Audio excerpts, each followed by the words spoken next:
28절까지 말씀입니다. 에레미야 46장 13절에서 28절까지 다 같이 일어나셔서 합독하시고 함께했습니다. 시작. 바벨론의 느부갓네살 왕이 와서 애굽 땅을 7일에 대하여 선지자 에레미야에게 이르신 여호와의 말씀이라.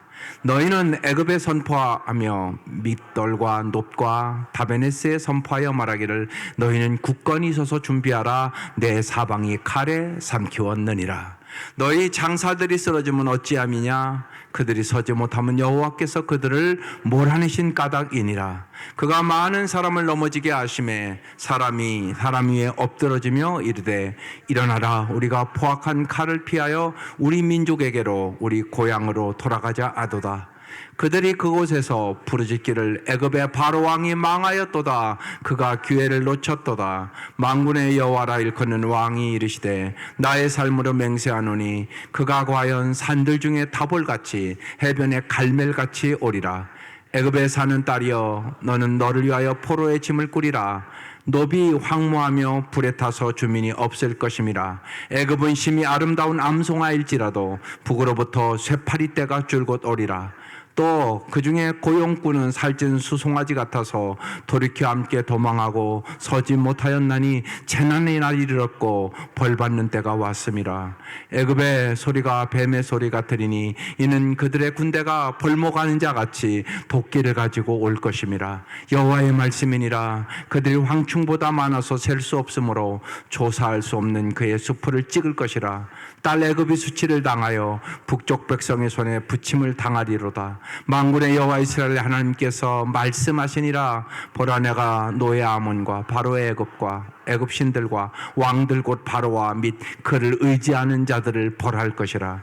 내가 그들의 생명을 노리는 자의 손 곧 바벨론의 느부갓네살 왕의 손과 그 종들의 손에 넘기리라. 그럴지라도 그 외에는 그 땅이 이전같이 사람도 할 곳이 되리라. 여호와의 말씀이니라. 내 종 야곱아 두려워하지 말라. 이스라엘아 놀라지 말라. 보라 내가 너를 먼 곳에서 구원하며 내 자손을 포로된 땅에서 구원하리니 야곱이 돌아와서 평안하며 걱정 없이 살게 될 것이라. 그를 두렵게 할 자 없으리라. 여호와의 말씀이니라. 내 종 야곱아 내가 너와 함께 있나니 두려워하지 말라. 내가 너를 흩었던 그 나라들은 다 멸할지라도 너를 사라지지 아니하리라. 내가 너를 법도대로 징계할 것이요 결코 무죄한 자로 여기지 아니하리라 하시니. 아멘.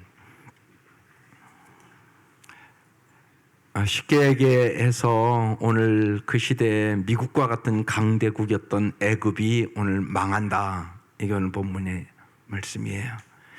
쉬운 얘기로 이스라엘 백성이 애굽으로 내려가지 말라고 그랬는데 강대국 애굽을 향하여 내려갔단 말이에요.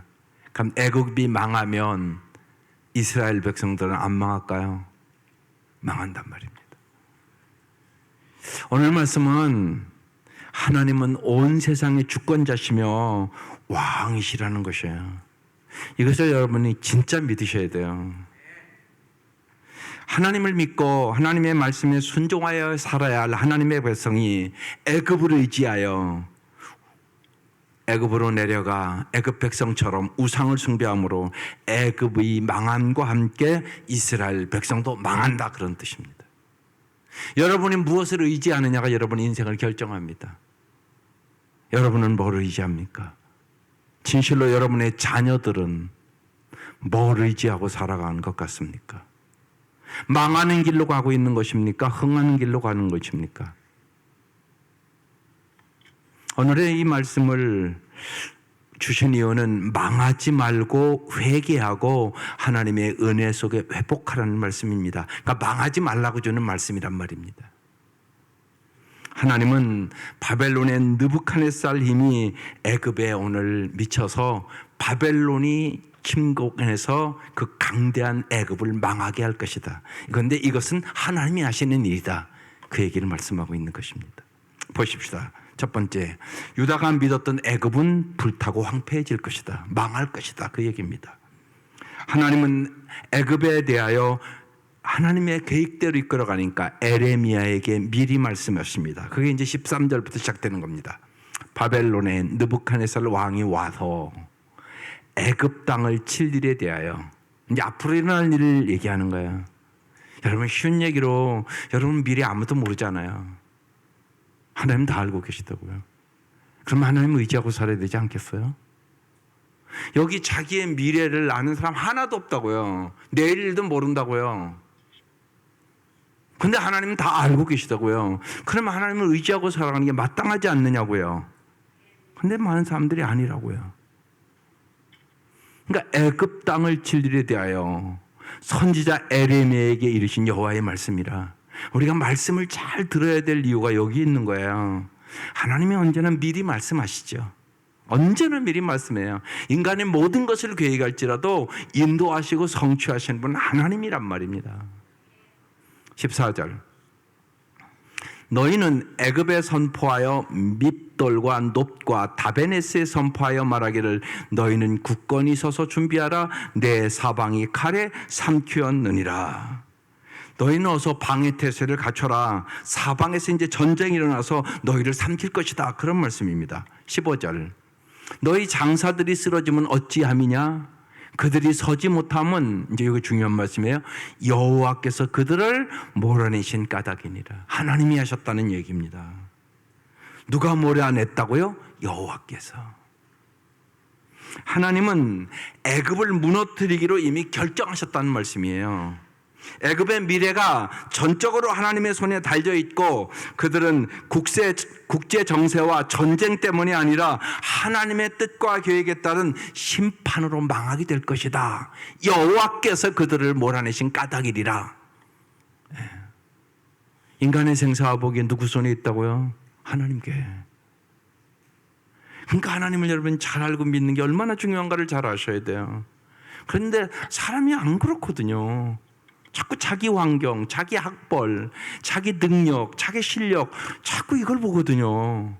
그보다 더 중요한 것이 하나님이 여러분의 인생을, 한 나라의 흥망성쇠를 주관한다고 얘기하는 거예요.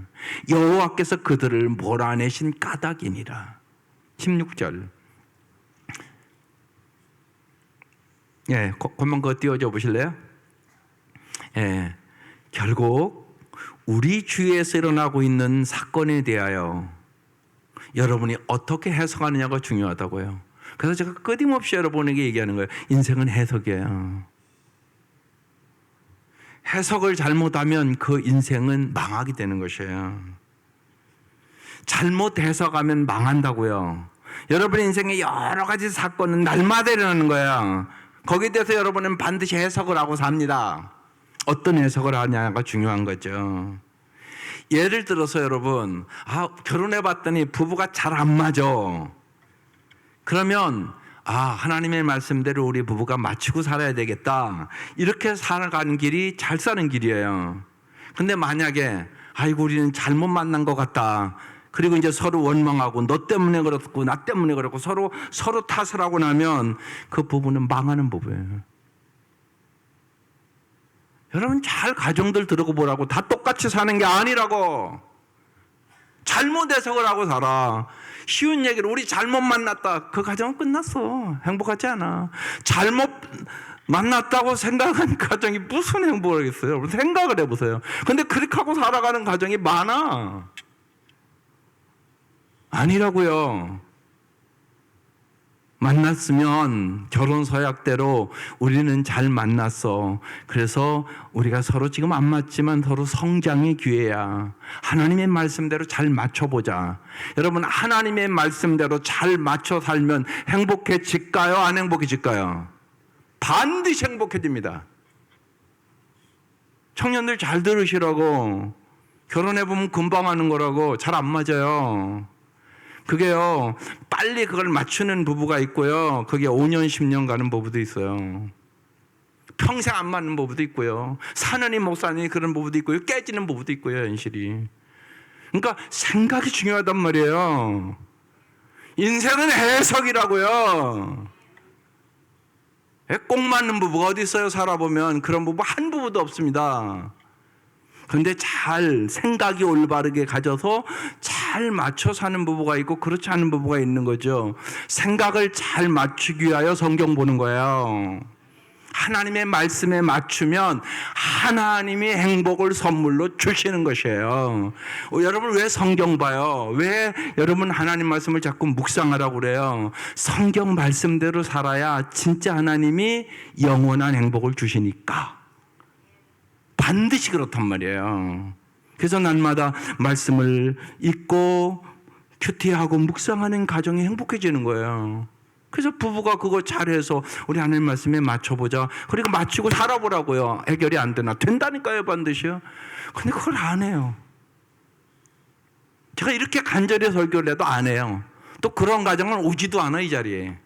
그러니까 얼마나 안타까워요. 여기 와서 같이 들으면 해결되죠. 그리고 같이 잘 듣고 우리가 열심히 기도해보자. 우리가 너무 안 맞지? 한번 하나님의 말씀대로 살아보자. 그러면 하나님이 맞춰주신다고요. 하나님이 잘못된 생각을 바꿔주신다고요. 인생은 해석이에요. 여러분 하나님의 말씀대로 해석하며 살아가시기를 주의 이름으로 축원합니다. 그래서 전도도 하는 거예요. 하나님을 모르는 사람은 그냥 우리는 안 맞아, 잘못 만났는가 보다 그러고 산다는 거예요. 제가 처음 부부 세미나 대둔산에 살 때 제가 다른 것은 틀린 것이 아닙니다 이 강의를 했어요.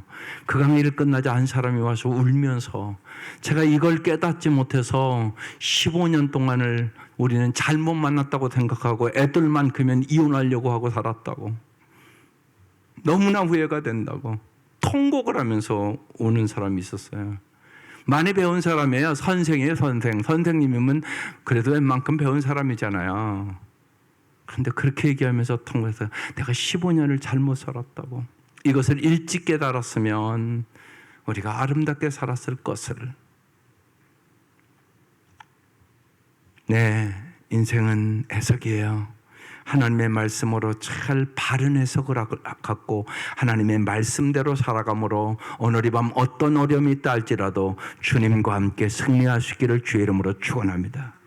16절 그가 많은 사람을 넘어지게 하심에 사람이 사람에 엎드러지며 이르되 일어나라 우리가 포악한 칼을 피하여 우리 민족에게로 우리 고향으로 돌아가자 하도다.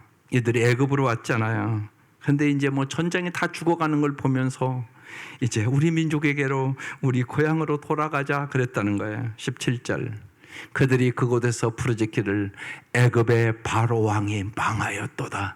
그가 기회를 놓쳤도다. 하나님 우리가 망하기를 원치 않으세요. 하나님은 온 인류가 구원 얻기를 원해요. 그래서 하나님은 미리 말씀하죠. 그런데 하나님의 말씀대로 하지 않으면 멸망의 길로 가게 되는 거죠. 망하는 길로 가게 되는 거예요. 그러니까 하나님이 세상을 이처럼 사랑하사 독생자를 주셨으니 이는 저를 믿는 자마다 멸망치 않고 영생을 얻게 하려 하심이니라. 이게 하나님의 뜻이에요. 하나님은 모든 사람들이 잘 살기를 원하세요. 망하기를 원하는 게 아니에요. 그런데 하나님의 말씀대로 살지 않기 때문에 멸망의 길로 가는 거란 말입니다. 독생자를 이 땅에 보내서 죽이시기까지 정말 우리가 잘 되기를 원하신 하나님임을 언제나 믿을 수 있기를 바라요. 이것이 믿어져야만 여러분이 말씀대로 순종할 수 있기 때문에 그런 것입니다. 바벨론 군대가 이제 위용을 드러낼 때 애굽은 어떻게 될까요? 18절 만군의 여호와라 일컫는 왕이 이르시되, 여기 만군의 여호와라 이 말씀은요 전능하신 여호와께서 그런 뜻이에요. 하나님이 전능하신 하나님을 믿으세요. 이게 참 중요해요. 이걸 안 믿는 사람은요 안 된다는 거예요. 우리 부부는 안 맞아서 안 된대요. 그냥 보기는 하나님이 없는 거잖아요. 여러분 왜 안 돼요? 하나님이 변화시킬 수 있어요. 하나님이 새롭게 할 수 있어요. 하나님은 없는 것을 있게 하시는 분이세요. 죽은 자를 살리시는 분이세요. 하나님은 불가능이 없어요. 그러니까 그 믿은 것도 가져야 돼요. 하나님은 된다. 이 믿음을 안 가지면 여러분 절망해요. 여러분 힘으로는 안 되니까요. 여러분 힘으로는 안 된다고요. 쉬운 얘기로 여러분 자신을 봐도 알잖아요. 지긋지긋하게 안 보낸 게 누군데요? 나요. 자기는 변한 것 같죠? 아니요. 물어보세요. 지긋지긋하게 상대방이 안 변한다고 그래요, 당신한테. 그러니까 우리는 나 자신도 내가 변화시킬 수 있는 능력이 없어요. 반드시 하나님의 은혜와 성령의 권능이 임해야 변해요. 그래서 그것부터 믿어야 돼요. 하나님은 전능하신 여호와다. 하나님만이 나를 변화시킬 수 있어요. 이걸 믿으면 희망이 생기는 거예요. 소망이 생기는 거예요. 할 수 있다는 마음이 생기는 거예요. 회복의 역사가 시작되는 거예요. 그러니까 만군의 여호와, 전능하신 여호와라 일컫는 왕이 이르되, 하나님이 왕 중에 왕이라고 얘기하는 거예요.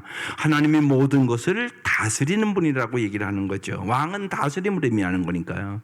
나의 삶으로 맹세한다, 반드시 지킨다, 그런 얘기예요.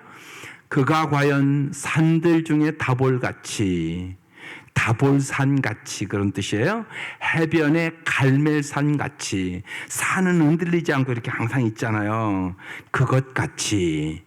19절, 애굽에 사는 딸이여, 너는 너를 위하여 포로의 짐을 꾸리라. 노비 황무하여 불에 타서 주민이 없을 것임이라.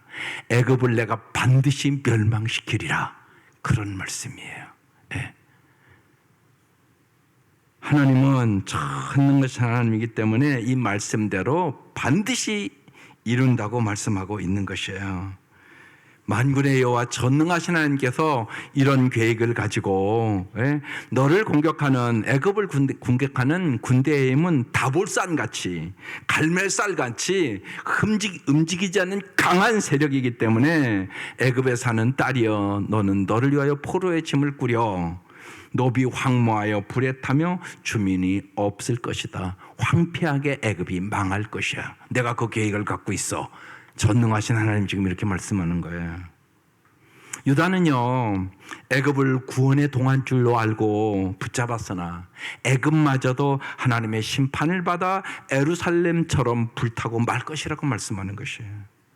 하나님은 애굽을 망하게 하셔서 애굽을 의지하던 것이 헛된 소망임을 자기의 백성들에게 보여주고 싶은 거죠. 여기서 우리는 질문을 해보셔야 돼요.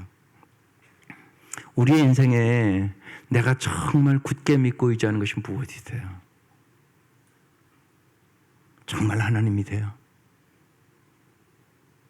이 생각을 오늘 깊이 하셔야 되는, 내가 진짜 하나님을 나는 믿고 의지하는 것인가? 다른 것을 내가 더 믿고 의지하고 있는 것은 없는가? 60대 초반에 어느 환자분이 이렇게 말했어요. 저는요, 서울대를 나와서요, 대기업에 근무하고요, 아들, 딸은 미국으로 유학을 보내서요, 아이비리그 미국 명문대를 다 졸업하고요, 미국에서 잘 나가고 있습니다. 저는 정년퇴직 후에 아이들이 있는 미국에 드나들며 살려고 돈도 많이 모아뒀어요. 그런데요, 제가 취장암이랍니다. 엊그제 병원 갔는데요, 의사가 3개월밖에 살지 못한대요. 이런 억울한 일이 어디 있습니까? 도대체 인생이 뭔지, 사람이 죽으면 돌아가셨다라고 하는데 저는 이제 어디로 돌아가야 하는 거죠? 이게 남 얘기인 줄 아십니까? 여러분의 얘기일 수도 있단 말입니다. 사람이요, 아프기만 하잖아요. 자세히의 인생을 그때야 진지하게 돌아봅니다. 그래서 질병 또한 다른 고난처럼 복이 될 수 있음을 여러분이 잘 깨달으셔야 합니다. 그래서 시편 119편 71편이 유명한 말씀입니다. 잘 외우십시오. 시작. 고난 당한 것이 내게 유익이라. 이로 말미암아 내가 주의 율례들을 배우게 되었나이다. 그냥 하나님의 말씀을 잘 배우면 얼마나 좋습니까? 그런데 많은 경우 사람들이 그렇지 않더라는 것입니다. 하나님만 의지하라고 이렇게 외쳐도 돈 의지하고 명예 의지하고 권력 의지하고 자기 의지하고, 그게 인간입니다. 끊임없이 우상 숭배를 한단 말입니다. 그게 성경 얘기예요. 끊임없이 우상 숭배를 하는 거예요. 여러분, 성경을 읽어보면 지긋지긋하게 말 안 듣지 않습니까? 그 기적과 표적을 다 보여줘도 그게 인간들의 죄성이고 우리의 모습임을 우리가 잘 아셔야 됩니다. 그래서 주님은 때로는 고난을 통하여 하나님의 말씀을 진짜 깨닫게 하신다는 것입니다. 아, 그래, 하나님만 의지해야 되는구나. 그래서 여러분, 몸에 병만 들어도 이제 사람은 인생을 진지하게 생각합니다. 또 여러분, 아프면 인간은 겸손해집니다. 그 순간에 누가 다른 사람보다 많이 배우고 많이 가진 걸 여러분 뽐낼 수 있겠습니까? 뇌혈관 하나만 터져도요, 그 많던 지식이 한순간에 다 지워져 말 한마디도 제대로 하지 못하게 됩니다. 여러분, 병원 가보세요. 그런 환자들이 있다고요. 박사학위 받으면 뭐합니까? 제가 잘 알고 있는 목사님 사모님은 갑자기 이제 50대셨나? 갑자기 치매가 왔어요. 50도 안 되셨을 거예요. 과거를 다 잊어버렸어요. 그런 일도 있더라고요. 여러분, 세상에 별거 아닌 거 자랑하지 말라고요. 그래서 십자가 외에는 자랑할 것이 없다는 얘기를 하는 것이에요. 세상에 별거 아닌 것을 가지고 하루아침에 다 사라질 것을 교만하게 뽐내고 자랑하고 살아가는 사람들이 너무나 많단 말입니다. 그래서 하나님은 고난을 통하여 우리를 겸손하게 만드는 것이에요. 정말 고난을 통하여 하나님의 말씀이 진짜라는 사실을, 하나님의 말씀대로 사는 것이 얼마나 중요한지를 우리에게 가르쳐 주기를 원하는 거예요. 그래서 고난 당한 것이 내게 유익이 됐다고, 이로 말미암아 내가 하나님의 말씀을 진짜 배우게 되었다고 시편 기자가 고백하는 것입니다. 하나님 없이 얼마든지 잘 살 수 있다고 큰 소리 치던 사람도 인생의 고난을 만나면 하나님을 찾게 됩니다. 따라서 우리는 복음을 그래서 끊임없이 전파해야 되는 것입니다. 그리고 정말 우리가 찬송하는 대로 살아야 되는 것이에요. 많은 성도들이 찬송을 하는데 찬송대로 안 삽니다. 찬송가 488장, 이 몸의 소망 부인과 우리 주 예수뿐이라. 믿습니까? 정말 우리 인생에 소망을 주는 분 예수뿐이라는 거예요. 우리 주 예수밖에는 믿으리 아주 없도다. 정말 영원토록 나의 생명을 보장해 주시고 인도하시고 보호해 줄 분은 오직 예수뿐이더라는 것이에요. 주 나의 반석이니, 예수님만이 나의 반석이라는 거예요. 세상의 모든 것들은 흔들린다는 거예요. 그 위에 내가 서리라, 그 위에 내가 서리라. 이 고백이 오늘 이 밤 여러분의 고백 되시기를 주의 이름으로 축원합니다.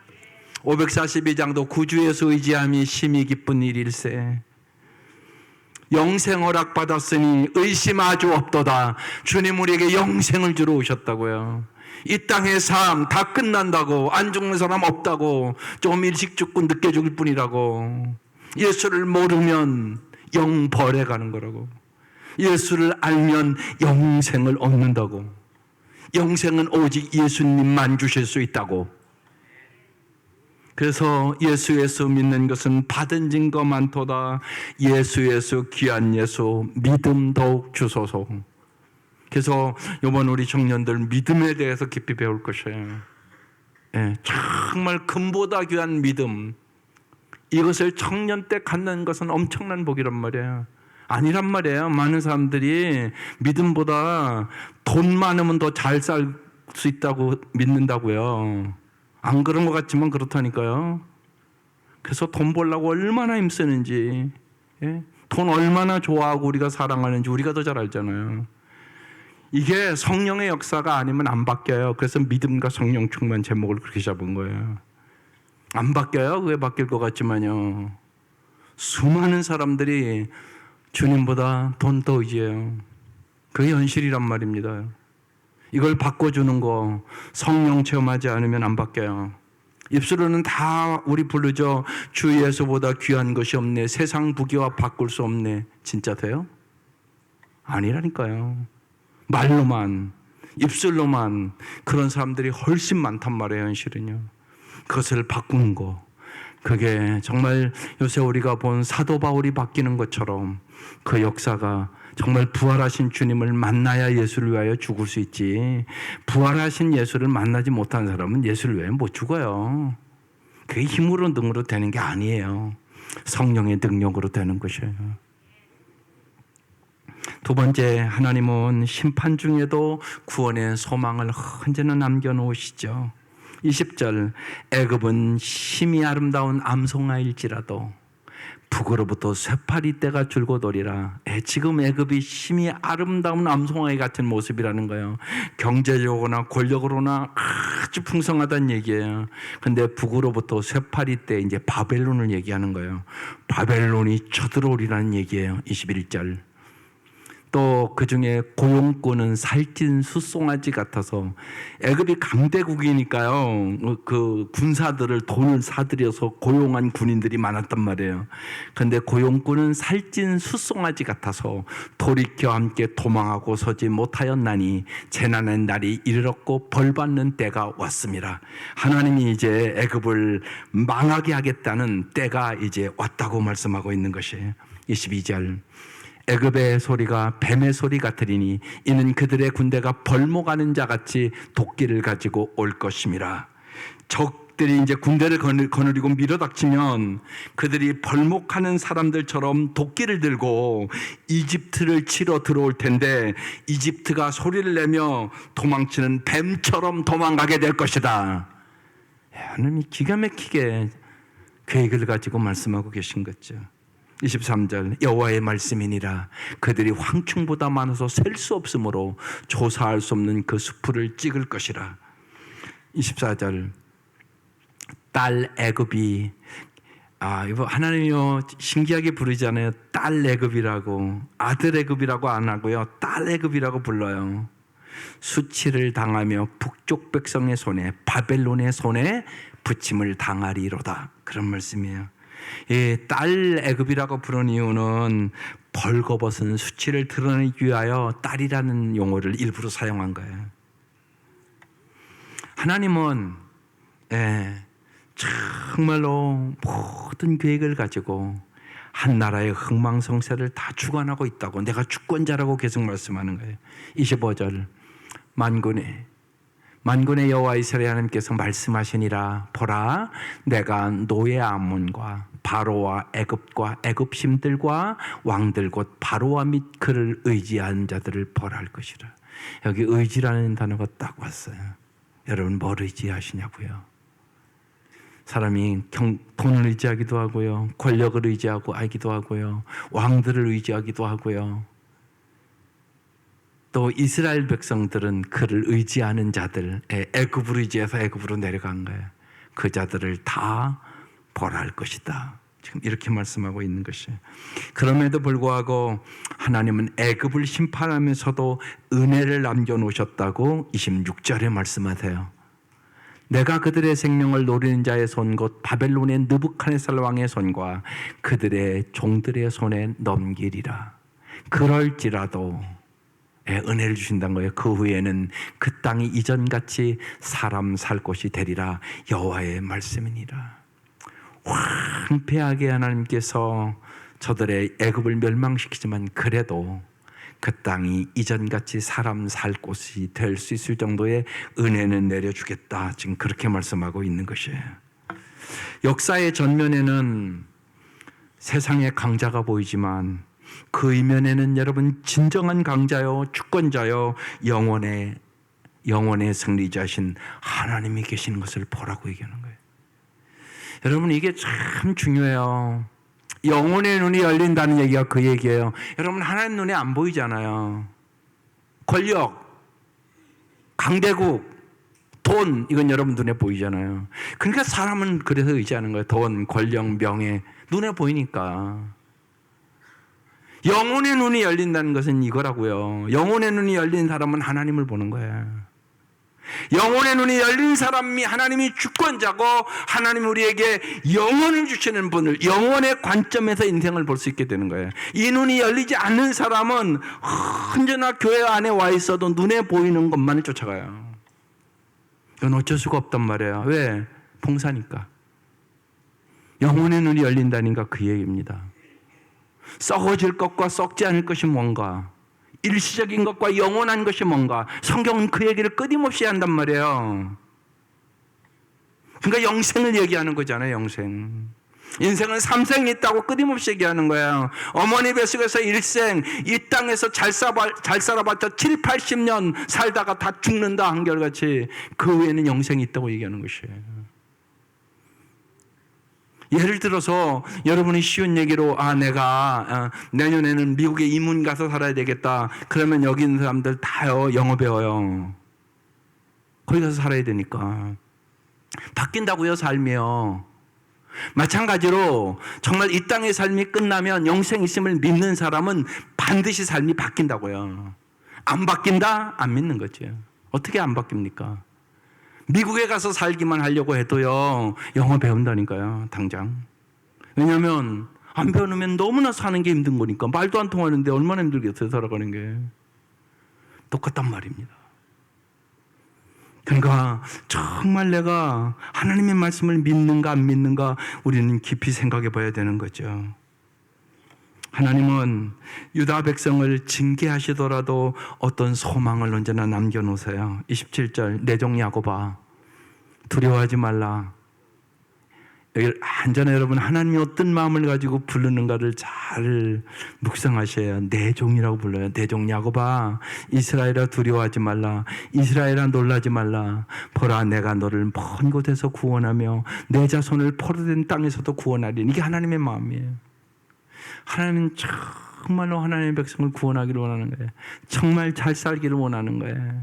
그래서 그렇게 애굽으로 내려가지 말라고 애굽 망할 거라고 해도 못 알아듣는 거예요. 야곱아 돌아와서 평안하며 걱정 없이 살게 될 것이라. 그를 두려워할 자가 없으리라. 하나님 여러분 어떻게 살기를 원한다고요? 평안하며 걱정 없이 살기를 원해요. 이게 하나님의 마음이에요.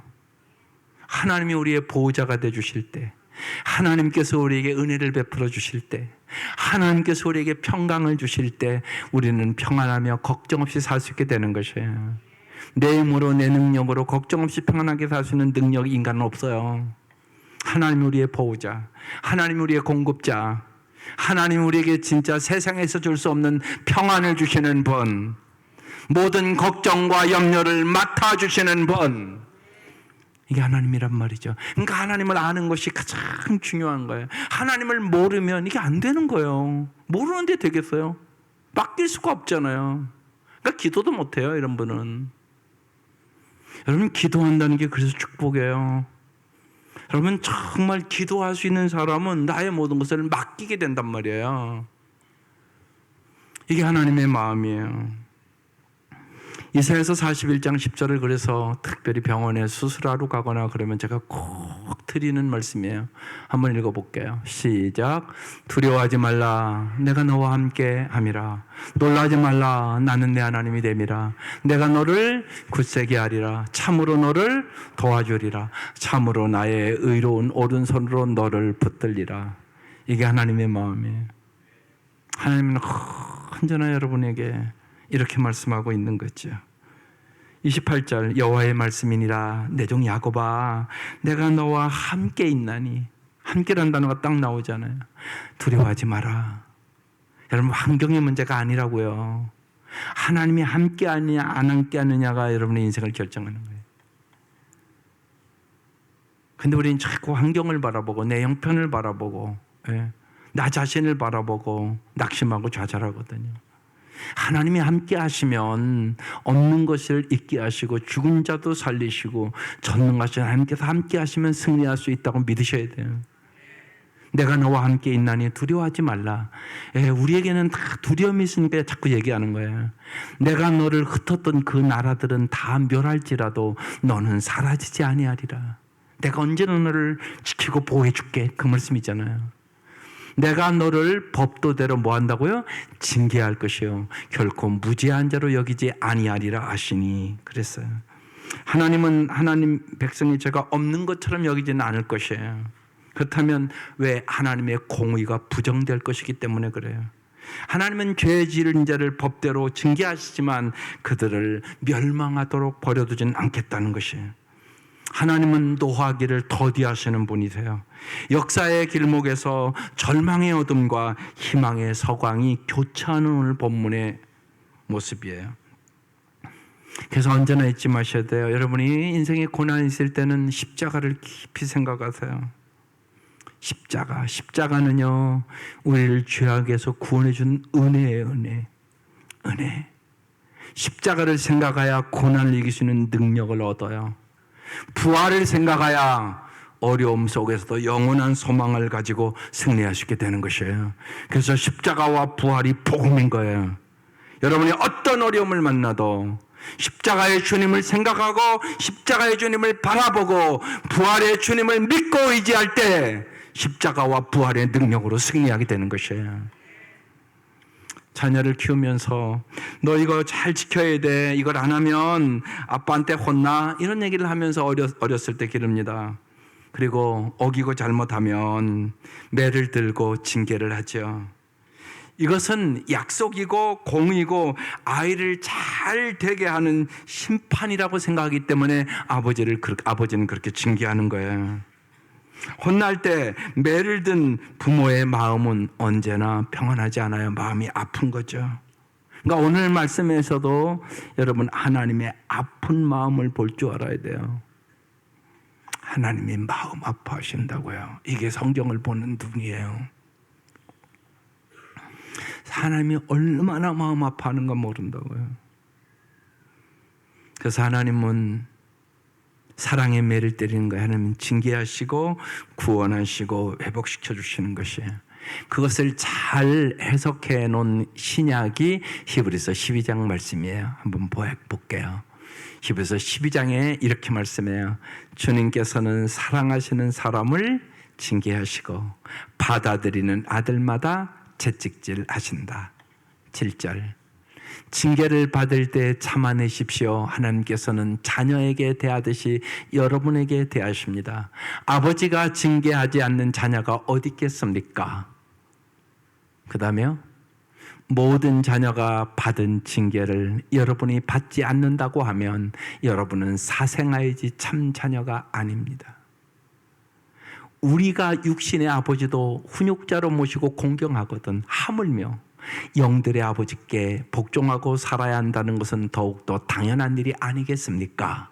육신의 아버지는 잠시 동안 자기들의 생각대로 우리를 징계하였지만 하나님께서는 우리를 자기의 거룩하심에 참여하시려고 우리에게 유익이 되도록 징계하십니다. 무릇 징계가 어떤 것이든지 그 당시에는 즐거움이 아니라 괴로움으로 여겨지지만 나중에는 이것으로 훈련받은 사람들에게 정의의 평화로운 열매를 맺게 하십니다. 이게 하나님의 마음이에요. 하나님의 공의와 심판을 용서와 자비로 바꿀 수 있는 기도가 그래서 중보기도예요. 그래서 중보기도를 많이 하는 교회가 되어야 돼요. 그래야 하나님의 마음을 아는 기도를 하는 사람들이 많아지는 교회가 되는 것이에요. 하나님은 우리가 중보기도할 때 모세가 이스라엘 백성이 하도 말을 안 들으니까 하나님이 저것들 다 죽이겠다고 그러잖아요. 모세가 중보기도를 해요. 하나님 여기까지 이끌어왔는데 여기서 죽이면 쉬운 얘기도 세상 사람들이 뭐라 하겠습니까? 하나님 나를 생명책에서 지워주시고 저들을 살려주세요. 모세의 그 기도에 하나님은 응답하셔서 그들을 살려주세요. 하나님은 그 마음으로 오늘 말씀하시는 것이에요. 하나님 유다 백성을 징계하고 난 후에 회복시킬 것을 약속하시죠. 그러므로 하나님께 징계를 받을 때 우리는 피하지 말고 회개해야 하는 것이죠. 정말 고난당한 것이 내게 유익이라 이로 말미암아 내가 주의 율례를 배우게 되었나이다. 이 말씀을 가지고 기도하지 않을 수가 없는 거죠. 여러분 꼭 잊지 마셔야 됩니다. 아픔은 늘 새로운 시작입니다. 이 얘기를 내일 사실은 준비를 우리 시니어를 준비했는데 이걸 꼭 말씀드려야 되겠다는 생각이 저녁에 들어서 말씀을 드리려고 그래요. 스위스의 정신과 의사인 엘리자베스 퀴빌러 로스라는 분이 있는데 죽음과 죽어감이라는 책을 쓴 사람이에요. 이 사람이 수많은 죽어가는 사람들을 상담하면서 쓴 유명한 책입니다. 죽음에 이르는 5단계예요. 이건 잘 좀 아세요. 왜냐하면 이 단계를 잘 아셔야 죽어가는 사람들을 여러분 잘 도울 수 있어요. 여러분 주위에 부모들이 나이가 들고 그러고 또 요양원에 가 있고 그런 분들은 반드시 이 과정을 거치거든요. 그래서 여러분이 꼭 알아야 잘 도와줄 수 있어요. 첫 번째 단계가 부정의 단계예요. 자신의 죽음을 받아들이지 않아요. 의사가 이제 얼마 안 남았다고 하는데 안 받아들여요. 그리고 심하면요, 당신 예를 들어서 암이라 몇 개월 못 삽니다. 그래도요 이래요. 오진이라고. 그럴 리가 만무하다고 그래요. 현실을 받아들이지 못하는 단계예요. 이때 억지로 받아들이게 하지 마셔야 돼요. 우리 함께 기도하며 왜 이런 일이 일어났는지 잘 생각해 보자고. 앞으로 어떻게 이 어려움을 잘 이길 수 있는지 우리 잘 생각해 보자고 그렇게 얘기를 해야 돼요. 그래서요 남은 인생을 잘 살도록 도와줘야 되는 거예요. 이게 첫 번째 부정의 단계예요. 자기의 죽음을 받아들이지 않아요. 두 번째 단계예요. 분노의 단계예요. 이제 사실을 확인하고요 인정하게 되면 이제 화를 내기 시작해요. 그러니까 이제 딱 어떤 그런 진단만 되면 다른 병원도 가보자고 가보거든요. 가서 다 이렇게 해보니까 똑같은 결과를 오거든요. 이때는요 분노의 단계니까 내가 뭘 잘못했느냐고, 나보다 악하게 사는 사람들도 다 잘 사는데 왜 내가 이 일을 만났냐고 그러면서 분노하고 억울해하는 단계예요. 하나님을 원망하기도 하고요 가장 가까운 사람들에게 막 심한 욕설을 퍼붓기도 해요. 이 단계에 전도하러 가면 이렇게 얘기해요. 내가 장애가 되었으니 예수를 믿으라고 찾아왔느냐고, 내가 병 걸렸으니까 죽으라고 찾아왔냐고 막 그래요. 그러니까 이때는 전도의 단계가 아니에요. 그래서 이 단계에서는요 섣불리 전도하려고 하지 마세요. 그냥 실컷 화낼 수 있도록 잘 들어줘야 돼요. 분노의 이 단계에서는요 그의 아픔과 그 분노를 잘 공감해주고 들어주고 속에 있는 화가 다 빠져나올 때까지 기다려야 돼요. 잘 그냥 들어주는 게 최고 잘하는 일이에요. 이게 2단계예요. 그 다음에 이제 3단계로 반드시 가요. 이건 타협의 단계예요. 환자가 협상을 시작해요. 제가 낫기만 하면 교회 가겠다고, 낫기만 하면 예수 믿겠다고 그렇게 얘기를 반드시 해요. 내가 예수 믿는다고 하는데 잘못 믿은 것 같다고 11조 꼭 하겠다고 이런 얘기도 해요. 또 심지어는 이런 사람도 있어요. 신학교 들어가서 내가 주회종 되겠다고. 타협의 단계. 이 단계가 되면 이제 기도를 받아들여요. 그래서 같이 기도하고요. 정말로 예수를 영접하지 않는 사람은 이 단계에서 예수를 영접시키면 거의 받아들여요. 그래서 예수를 영접하게 하는 그런 단계예요. 아주 중요한 단계입니다. 네 번째 단계는 우울의 단계예요. 병이 안 낫거든요. 그러면 점점 우울에 빠지게 되죠. 우울증은요 사람을 피폐하게 만들고요 무기력하게 만듭니다. 우울의 단계가 오래가는 사람이 있고요 또 이 단계에서 자신의 삶을 포기하는 사람도 있어요. 우울증이 심하면 그래서 잘하는 거잖아요. 그래서요 우리가 잘 아셔야 돼요. 여러분 우리가 이 땅에 살아가면서 상처를 받아본 사람이 다른 사람의 상처를 치유할 수 있는 능력을 갖게 됩니다. 그래서 히브리서 4장 15, 16절이 참 중요한 말씀이에요. 우리의 대제사장은 예수님은 우리의 연약함을 동정하지 못하는 분이 아닙니다. 우리 연약함을 동정하신다는 거예요. 그는 모든 점에서 우리와 마찬가지로 시험을 받으셨지만 이 땅에서 당하는 고난을 예수님이 다 받으셨다는 거예요. 그러나 죄는 없으십니다. 그러므로 우리는 담대하게 은혜의 보좌로 나아갑시다. 그리하여 우리가 자비를 받고 은혜를 입어서 제때해 주시는 도움을 받도록 합시다.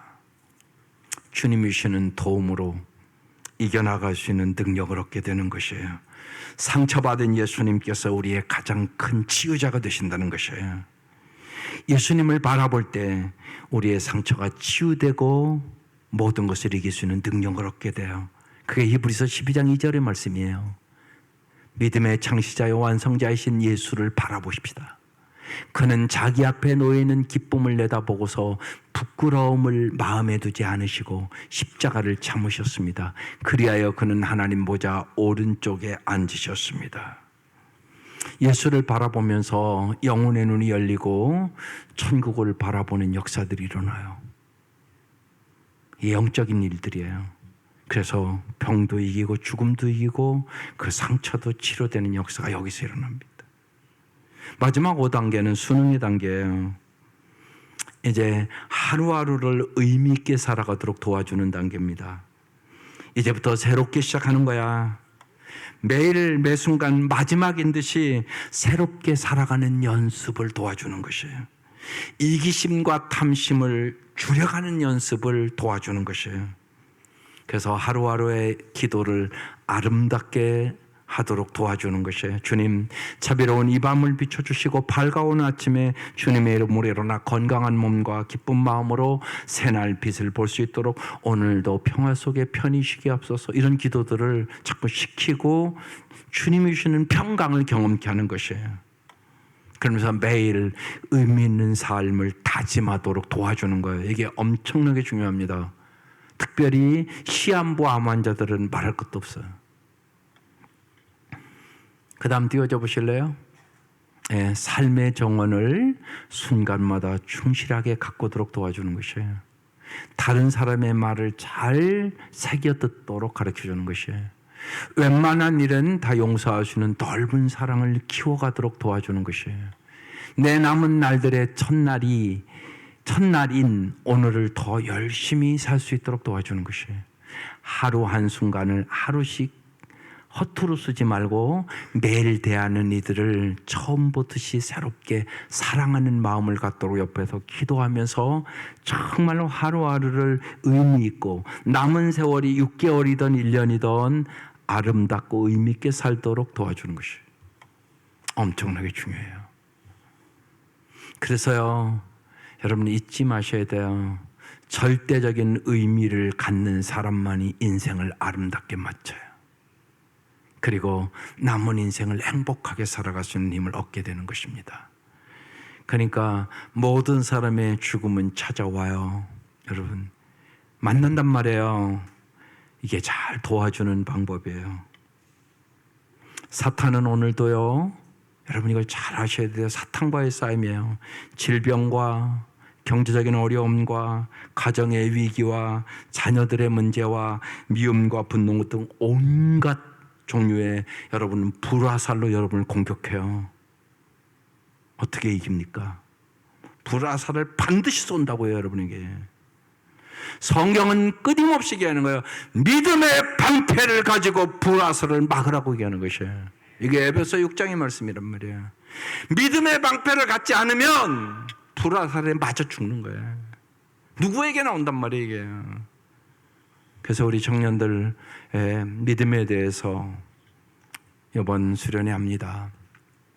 정말로 온 성도들이 서로 여러분 중보기도를 하면서 여러분 믿음의 방패로 여러분 목장을 지키고 사랑하는 형제와 자매를 지키고 여러분의 사랑하는 가족들을 지키는 여러분 중보기도의 방패를 가지시기를 주의 이름으로 축원합니다. 기도드리겠습니다. 네, 마음모와 함께 기도 한번 읽어보고 동성으로 특별히 우리 청년들의